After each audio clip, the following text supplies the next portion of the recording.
اللہ کے رسول صلی اللہ علیہ وسلم کی یہ عادت مبارکہ تھی، آپ کی سنت ہے، آپ صلی اللہ علیہ وسلم کا یہ طریقہ تھا کہ آپ رات کو سورہ سجدہ اور سورہ ملک کی تلاوت کیے بغیر سوتے نہیں تھے۔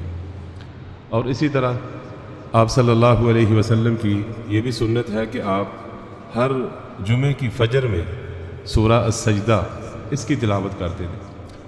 آپ کی فجر کی نماز میں، فجر کے جو فرائض ہیں، فرض، ان میں یہ سورہ سجدہ کی تلاوت کرنا، اس کے پیچھے ایک راز ہے، اور وہ راز یہ ہے کہ آپ کو پتہ ہے کہ قیامت کس دن قائم ہونی ہے؟ جمعے کے دن۔ تو یہ سورہ مبارکہ، اس میں انسان کی تخلیق سے لے کر اس کی انتہا اور قیامت، پھر آگے جزا سزا کا جو سلسلہ ہے، وہ سارا اس سورہ مبارکہ کے اندر اللہ نے ذکر کیا ہے۔ اور جناب آدم علیہ السلام کی تخلیق بھی کس دن ہوئی ہے؟ جمعے والے دن، اور ان کو جنت میں بھی جمعے والے دن ہی داخل کیا گیا، اور جمعے والے دن ہی نکالا گیا، اور جمعے والے دن ہی ان کو دنیا میں اتارا گیا۔ میرے عزیز بھائیوں، یہ قیامت کا جو دن ہے نا، جب جمعے کا دن ہوتا ہے، اللہ کے رسول صلی اللہ علیہ وسلم فرماتے ہیں کہ جنوں اور انسانوں کے علاوہ سورج کے غروب ہونے تک ہر چیز، چرند پرند، حیوانات، درندے، ہر چیز، ہر مخلوق ڈر رہی ہوتی ہے کہ کہیں آج قیامت قائم نہ ہو جائے۔ یہ حدیث کے الفاظ ہیں۔ ہر جمعے والے دن ہر چیز، ساری مخلوقات ڈر رہی ہوتی ہے، خوف زدہ ہوتی ہے، دہشت زدہ ہوتی ہے کہ کہیں آج قیامت قائم نہ ہو جائے۔ اور جن کے لیے قیامت قائم ہونی ہے، وہ کیا کر رہے ہیں؟ سوئے ہوئے ہیں۔ لا الہ الا انت سبحانک۔ جمعے والے دن تو زیادہ وہ بھی سوتے ہیں جو عام دنوں میں نہیں سوتے۔ ہمارے تاجر بھائی، چھٹی کا دن ہے، رات کو جناب بیٹھے، بات چیت کی، بیٹھے، اللہ معاف فرمائے، نافرمانی اور اللہ کی بغاوت پر کنجروں کو دیکھا ساری رات، اس کے بعد سو گئے، اٹھے پھر جناب 11-12 بجے، جمعہ بھی جاتا رہا، آ کے جناب دوڑ کے پڑھا، لو جی میں جمعہ پڑھا ہوں۔ کب آیا تھا؟ جب نماز کھڑی ہونے لگی تھی جمعہ کی، اس وقت آیا تھا۔ یہ ہماری حالت ہے۔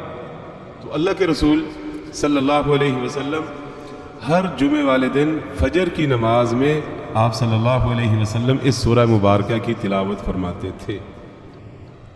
تو اس سورہ مبارکہ کے شروع میں قرآن کی حقانیت کے بارے میں بات ہوئی ہے، کیونکہ یہ مکی صورت ہے۔ مکی صورت میں عمومی طور پہ آپ صلی اللہ علیہ وسلم کی رسالت، اسی طرح کتاب کی حقانیت یعنی قرآن کی حقانیت، اور اسی طرح آخرت کے مضمون پر جو ہے بہت زیادہ بات کی گئی ہے۔ تو سب سے پہلے قرآن تنزیل الکتاب لا ریب فیہ من رب العالمین، بھائی یہ کتاب جو ہے یہ اللہ کی طرف سے نازل کرتا ہے، کسی اور کی طرف سے یہ نازل کردہ نہیں ہے، یہ کسی اور کی تصنیف نہیں ہے، کسی اور کی لکھی ہوئی کتاب نہیں ہے، بلکہ اس کو اتارنے والا کون ہے؟ رب رحمان ہے۔ اور اتری کس پر ہے؟ محمد ذی شان پر۔ اللہ اکبر۔ اور اللہ کے رسول صلی اللہ علیہ وسلم نے اس کو گھڑا نہیں، حق کے ساتھ اللہ جل جلالہ نے اتارا۔ اور پھر اللہ حکم الحاکمین، سارے معاملات کی تدبیر کر رہا ہے، سارے معاملات کی تدبیر جل جلالہ کرتا ہے، اور ساری رپورٹ جو ہے اس کو ایک ہی دن میں فوراً پہنچ جاتی ہے، کہ جس کی مسافت جو ہے وہ تقریباً 1000 سال ہے۔ کتنی ہے؟ ہر یہ زمین سے لے کے آسمان تک کا جو فاصلہ ہے کتنا ہے؟ 500 سال۔ آنے جانے کا کتنا ہو گیا؟ 1000 سال۔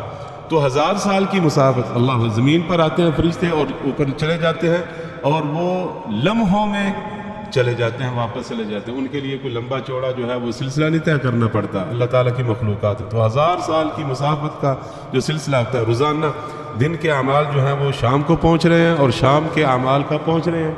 دن میں اللہ جل جلالہ کے پاس پہنچ، ہر چیز اللہ کی ترتیبات کے ساتھ وہ ہو رہی ہے۔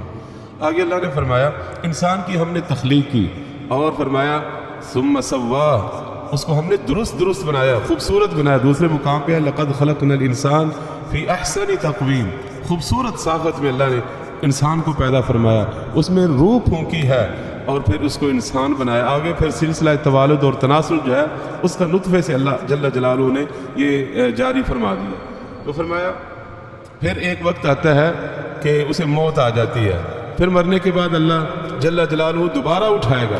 تو قریش مکہ کو یہ جینا، وہ زندگی تو جی رہے تھے، اس کا تو کوئی انکار نہیں کر رہا کہ میں جی رہا ہوں. مرنے کے بعد والی زندگی کا وہ انکار کر لیتے، جی اٹھنے کا دوبارہ جو ہے اس کا انکار کرتے تھے. کہتے تھے اَإِذَا ضَلَلْنَا فِي الْأَرْضِ أَإِنَّا لَفِي خَلْقٍ جَدِيدٍ، کہ جب ہم مر جائیں گے، مٹی میں مٹی ہو جائیں گے، تو کیا پھر دوبارہ ہم اٹھائے جائیں گے؟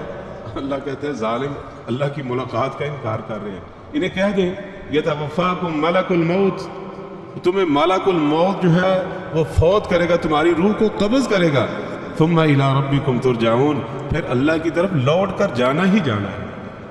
اور فرمایا اب تو انکار کر رہے ہیں نا، ماننے کے لیے تیار نہیں. کہتے نہیں نہیں، ہمارے آباء و اجداد بھی جناب چلے گئے اس دنیا سے، کوئی بھی ان میں واپس نہیں آیا، ہم نے بھی اسی طرح چلے جانا ہے، مٹی میں مٹی ہو جانا ہے. کوئی دوبارہ جو ہے وہ اللہ نے نہیں اٹھانا، کوئی قیامت قائم نہیں ہونی، حساب کتاب نہیں ہے، جزا سزا نہیں ہے. اللہ فرماتے ہیں اے نبی کاش کہ آپ وہ منظر دیکھیں، کاش کہ وہ آپ ابھی ہونا ہے، قیامت والے دن ہونا ہے، کاش کہ وہ منظر دیکھیں جب یہ سارے مجرم، آخرت کے منکر، مرنے کے بعد جی اٹھنا کا انکار کرنے والے اللہ کے سامنے کھڑے ہوں گے اور مجرموں کی طرح ان کے سر جھکے ہوئے ہوں گے. اب تو قیامت قائم ہوگی جس کو وہ مانتے نہیں گے. ناکسوا رؤوسہم عند ربہم، اپنے رب کے سامنے سر جھکا کے کھڑے ہوں گے. اللہ اکبر. پھر کیا کہیں گے؟ ربنا ابصرنا وسمعنا فرجعنا، یا اللہ دیکھ لیا ہے، سن بھی لیا ہے. اللہ اکبر. یقین آ گیا ہے. کیا آپ کے چاہتے ہو؟ فرجعنا، یا اللہ ہمیں اب بھیج دے، اب نیک عمل کریں گے، اب جو ہے کسی قسم کی کوئی کوتاہی نہیں کریں گے. اللہ کہے گا فذوقوا بما نسیتم لقاء یومکم، آج چکھو جو دنیا میں جھٹلاتے تھے، تمہیں اپنے آپ میں، اپنے نفس میں آپ غور و فکر کرتے، آپ اللہ کو پہچان لیتے، تم نے غور ہی نہیں کیا. انسان ذرا اپنی تخلیق پہ ذرا غور و فکر کرے. ایک نطفے سے اس کو بنایا، پھر ماں کے پیٹ میں وہ 9 مہینے رہا، اس کے بعد بچے کی صورت میں دنیا میں آیا. پھر جناب اس کو کوئی اس اپنے ما فی الضمیر جو ہے اس کا اظہار نہیں کر سکتا تھا. بھوک لگی ہے تو اس کا اظہار نہیں کر سکتا کہ مجھے بھوک لگی ہے، پیاس لگی ہے، کہیں درد ہو رہی ہے. بچہ چھوٹا رونا شروع ہو جاتا ہے، والدین کتنے پریشان، پتہ نہیں کیا مسئلہ ہے، پتہ نہیں کہاں پہ درد ہو رہی ہے، کیا اسے مسئلہ ہے. بچہ تو اپنا مسئلہ بھی بیان نہیں کر رہا.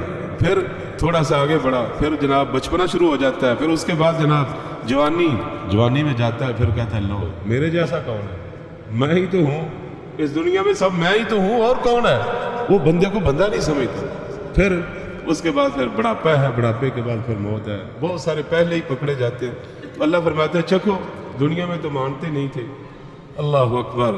اب جو ہے اللہ فرمائیں گے جس طرح تم نے دنیا میں ہمیں بلائے رکھا، آج ہم تمہیں جہنم میں پھینک کر بلا دیں گے. استغفر اللہ، استغفر اللہ. ثم یعنی الجزاء من جنس العمل. جس طرح تم نے بلائے رکھا، آج کے بعد تمہاری کوئی سنوائی نہیں ہوگی، کوئی تمہاری درخواست ہمارے تک نہیں پہنچے گی، کوئی آپ کو موقع دوبارہ نہیں دیا جائے گا.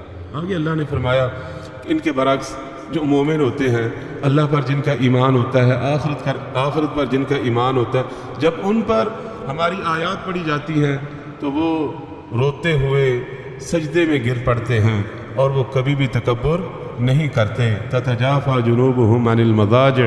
جن کا اللہ کی آیات پر ایمان ہوتا ہے ان کی صفات یہ ہے کہ ان کے پہلو بستروں سے الگ رہتے ہیں، ان کے پہلو بستروں سے الگ رہتے ہیں. اللہ اکبر. یدعون ربهم خوفا وطمعا. وہ راتوں کو دعائیں کرتے ہیں اللہ سے امید لگاتے ہوئے اور اللہ سے ڈرتے ہوئے ان کی راتیں گزرتی ہیں.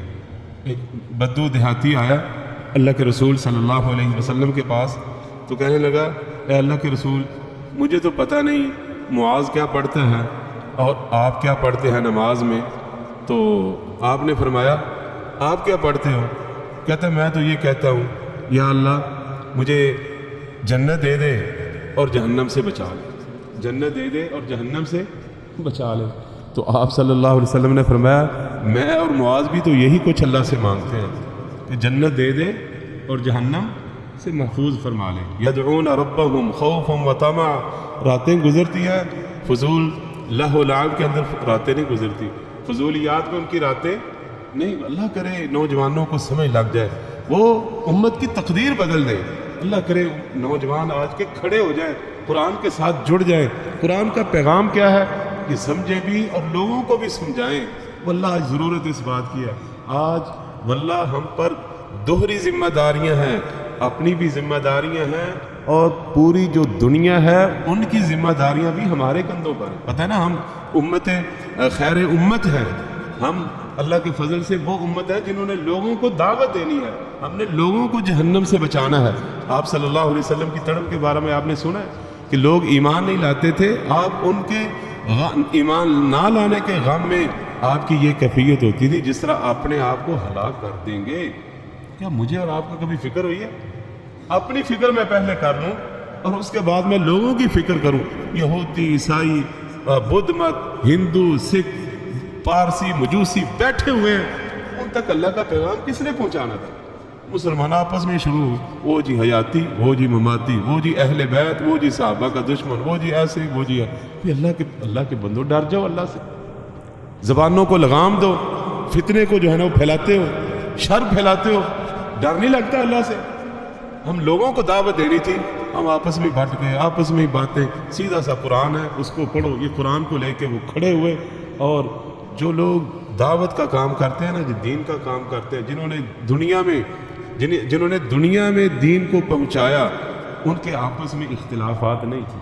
ان کے آپس میں اختلافات نہیں. اگر اختلافات کو ہوتے بھی تھے، صحابہ کے بھی آپس میں بہت ساری چیزوں میں ایک مسئلے میں اختلاف، لیکن ان کے اختلافات ایسے نہیں تھے کہ جناب الگ الگ جماعتیں بن گئی، الگ الگ گروہ بن گئے، الگ الگ. آج تو اللہ چھوٹی سی مسجد جناب ساتھ اور ایک مسجد اور بنا لی. جناب اب جی کیا ہے، ادھر بھی جمعہ ہوگا، ادھر بھی جمعہ ہوگا. بھائی ہر مسجد جامع مسجد نہیں ہوتی، لیکن ہمارے یہاں ادھر سلسلے سارے ہی چلتے ہیں. تو مطلب کہنے کا ہے کہ ہم تو لوگوں کو دعوت دینے والے تھے، ہم اپنا آپ ہی بھول گئے ہیں. تو اللہ نے میرے محترم بھائیوں ان کے بارے میں یہ کہا کہ وہ مومن اللہ والے راتوں کو وہ ان کے پہلو بستروں سے الگ رہتے ہیں، وہ خوف اور طمع کی حالت میں اللہ جل جلالہ کو پکارتے ہیں. آگے اللہ نے فرمایا کہ مومن اور فاسق جو ہے یہ دونوں برابر نہیں ہو سکتے. نہ پیچھے رہے فلا تعلم نفس ما اخفی لهم من قرۃ اعین. یہ وہ لوگ جو راتوں کو بستروں سے الگ رکھتے ہیں، انہیں نہیں پتا اور بلکہ کسی کو بھی نہیں پتا جو اللہ نے ان کی آنکھوں کی ٹھنڈک کے لیے تیار کیا ہوا ہے. وہ کیا ہے؟ جس طرح حدیث میں آتا ہے اللہ تعالیٰ نے ان کے لیے وہ جنت تیار کیا ہے جس کو کسی آنکھ نے دیکھا نہیں ہے، جس کا تذکرہ کسی کان نے سنا نہیں ہے، کسی دل میں اس کا تصور نہیں آ سکتا. اس دنیا میں وہ جنت جو اللہ نے مومنوں کے لیے تیار کی ہے نا میرے عزیز بھائی، اس کا تصور کسی کے دل میں نہیں آ سکتا. میں تو جنت تو پتہ نہیں کتنی وہ اعلیٰ اور عرفہ ہوگی.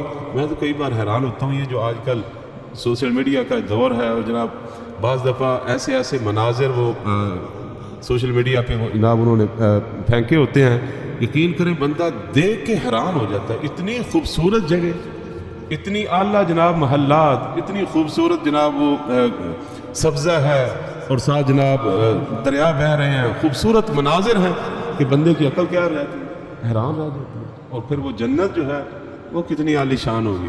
تو میرے محترم بھائیوں، اس دنیا کا محمد کریم صلی اللہ علیہ وسلم جو سب سے زیادہ فصیح انسان ہے، اس نے جنت بھی دیکھی ہے اور جہنم بھی دیکھی ہے نا. اللہ نے معراج کے دن رات جو ہے وہ آپ کو دکھائی ہے. آپ صلی اللہ علیہ وسلم نے بھی جنت کے بارے میں کیا کہا ہے کہ اس کا تصور کسی کے دل میں آ سکتا ہی نہیں، وہ بھی نہیں بیان کر سکتے. وہ کتنی عالی شان جنت ہے، اس کا تصور کسی کے دل میں نہیں آ سکتا. تو فاسق اور مومن بندے یہ برابر نہیں ہو سکتے. ایک بندہ ہے اللہ سے ڈرتے ہوئے زندگی گزارتا ہے اور ایک بندہ ہے وہ نافرمانیوں پہ اللہ کی بغاوت پر زندگی گزارتا ہے. کیا یہ دونوں برابر ہو سکتے ہیں؟ کبھی نہیں ہو سکتے. میں جو ایمان والے ہیں ان کے لیے جنت المأوا ہے اور جو فاسق فاجر ہیں ان کا ٹھکانہ آگ ہے. جب کبھی وہ شعلوں کی وجہ سے اوپر آئیں گے، نکلنا چاہیں گے، پھر ان کو دوبارہ نیچے گرا دیا جائے گا اور کہا جائے گا چکھو جہنم کا عذاب، یہ ہے وہ جس کو تم جھٹلایا کرتے تھے. العیاذ باللہ. آگے سورہ الاحزاب ہے. میرے عزیز بھائیو، اس سورہ احزاب میں بہت سارے مسائل بیان ہوئے. ایک تو یہ مسئلہ بیان ہوا ہے، سب سے پہلے اللہ تعالیٰ نے آپ صلی اللہ علیہ وسلم کو کہا اے نبی اللہ سے ڈرو اور کافروں منافقوں کی بات کو نہیں ماننا.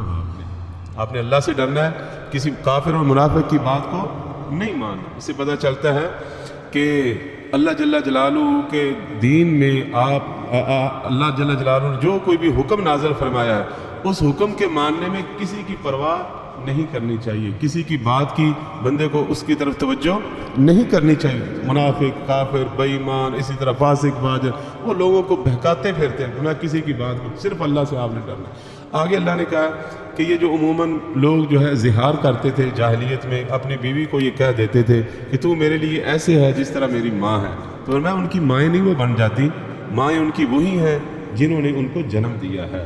اس وجہ سے وہ ان پر حرام تو وقتی طور پہ ہو جاتی، لیکن کفارہ دے کے پھر سے وہ ان کو اپنی زوجیت میں لا سکتے ہیں. اسی طرح کسی کا بیٹا آپ نے اس کو منہ بولا بیٹا بنا لیا ہے، وہ آپ کا حقیقی بیٹا نہیں بن سکتا، وہ آپ کا منہ بولا ہی بیٹا رہے گا. جس طرح جناب رسول اللہ صلی اللہ علیہ وسلم نے جناب زید بن حارثہ رضی اللہ تعالیٰ عنہ کو اپنا منہ بولا بیٹا بنایا ہوا تھا، تو اللہ جل جلالہ نے اب اس رسم کو ختم کر دیا. اب فرمایا کہ آج کے بعد اس کو زید بن محمد نہیں کہا جائے گا بلکہ زید بن حارثہ کہا جائے گا. اور بھی تھے جن کی نسبتیں کسی اور کی طرف تھی. تو کسی بھی بچے کی نسبت اس کے باپ کے علاوہ کسی اور کی طرف کرنا جائز نہیں ہے. کہنے والا گناہ گار ہوگا اور کہلوانے والا بھی کیا ہوگا؟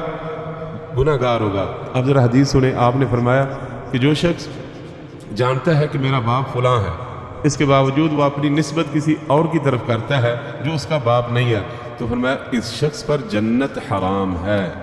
اس شخص پر جنت حرام ہے. ہمارے معاشرے میں کتنے ایسے ہیں لے پالک بچے، ان کو اپنی ولدیت دی ہوئی ہے. ہم نے اسکولوں میں بھی اور اسی طرح یونین کونسل میں بھی اس کا نام کس پہ؟ اپنے نام پہ لکھا. یہ جائز نہیں ہے، یہ جائز نہیں ہے، حرام ہے. شریعت نے اس کو منع کر دیا. جاہلیت میں جو تھا ہمیں ولیس علیکم جناح فیما اخطأتم بہ، جو پہلے ہوگی غلطی کوتاہی ہوگی اس پہ کوئی حرج والی بات نہیں، اللہ معاف کرنے والا ہے. لیکن اب کسی کے لیے جائز نہیں ہے. ولکن ما تعمدت قلوبکم، جو جانتے ہوئے بھی آپ اس کو غیر باپ کی طرف پکاریں گے تو تم گناہ گار ہوگے. وہ جو اپنے آپ کو غیر باپ کی طرف منسوب کرنے والا ہے جنت اس پر کیا ہے؟ حرام ہے. سوچنا چاہیے. ٹھیک ہے بچہ لے لے اپنے پاس رکھے، اس کی پرورش کرے، تربیت کرے، اس میں کوئی حرج والی بات نہیں. لیکن نام کس کا چلے گا؟ اس بچے کے اصل باپ کا، جو اس کا باپ ہے اس کا نام چلے گا، کسی اور کا نام نہیں چلے گا.